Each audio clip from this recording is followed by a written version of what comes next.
एकनाथ शिंदेचे तारणहार, एकनाथ शिंदेचे मसीहा म्हणून जर त्यांना कुणाकडेही दाद मागायची असेल तर ती एकमेव व्यक्ती म्हणजे अमित शहा। जरा राज्यात कुठे काही खुट्ट झालं की एकनाथ शिंदे एकतर आपलं दरेगाव गाठतात, नाही तर ते अमित शहांकडे जायला निघतात। त्यामुळे जो अमित शहांच्या जवळ असतो तो देवेंद्र फडणवीसांच्या नजरेत रडारवर असतो आणि जो देवेंद्र फडणवीसांच्या रडारवर असतो तो अमित शहांना फार प्रिय असतो। तर उपमुख्यमंत्री पदाची महत्वाकांक्षा असणारे उदय सामंत कोणत्याही क्षणी आपला जवळचा जो काही एकूण जो गट आहे तो घेऊन भाजपकडे सुद्धा जाऊ शकतातच की।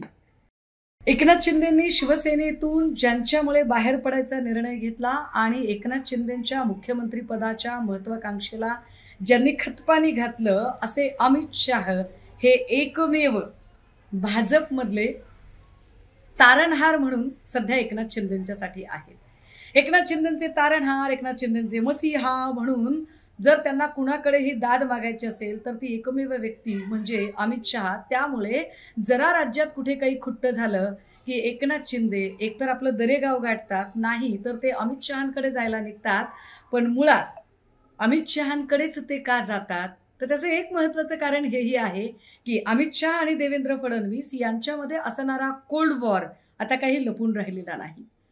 त्यामुळे जो अमित शहांच्या जवळ असतो तो देवेंद्र फडणवीसांच्या नजरेत रडारवर असतो आणि जो देवेंद्र फडणवीसांच्या रडारवर असतो तो अमित शहांना फार प्रिय असतो। याच न्यायाने जर रवींद्र चव्हाणांनी आमची माणसं फोडलेली असतील तर याची दाद कुणाकडे मागायची म्हणून कदाचित ते तिकडे गेलेले असतील।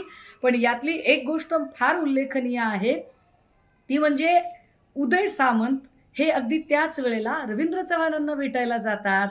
कदाचित जर उद्या अशी काही परिस्थिती आलीच की नाही आपल्याला आता या सगळ्या चौकशीचा ससेमिरा किंवा चहू बाजूने होणारी कोंडी फोडायचीच असेल आणि जर भाजपसोबत मर्जच व्हायचं असेल तर काय करावं, तर उपमुख्यमंत्री पदाची महत्वाकांक्षा असणारे उदय सामंत कोणत्याही क्षणी आपला जवळचा जो काही एकूण जो गट आहे तो घेऊन भाजपकडे सुद्धा जाऊ शकतातच की।